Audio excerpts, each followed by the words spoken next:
Добрый день, уважаемые друзья, кыргызстанцы. Ну вот мы с Андреем Анатольевичем познакомились.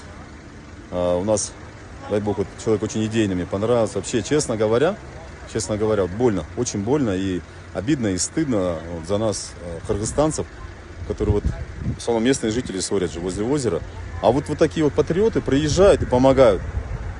Очень стыдно, честно говоря. Андрей Анатольевич, вам большое, огромное спасибо от всех кыргызстанцев, честное слово, что помогаете вот так, убираете, смотрите, помогаете в охране окружающей среды.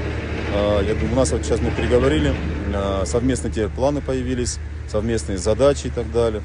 Впереди вполне возможно, наверное, волонтерское движение, общественность, подключайтесь. Я вот прошу всех экоактивистов из Исыкульской области подключаться к нам, чтобы, во-первых, наказывать тех, кто ссорит, и уважать тех, кто убирает.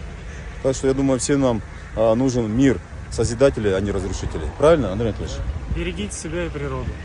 Спасибо большое. Спасибо вам. Всем добра. Ну а теперь, я думаю, будет совместная деятельность, вы будете отслеживать. И, конечно, для тех, кто хочет помочь, обращайтесь. Служба экологического и технического надзора Кыргызской Республики при Министерстве природных ресурсов и YouTube-канал Христо. Путник Христа. Путник Христа и вот Андрей Анатольевич. Всем добра, всем удачи.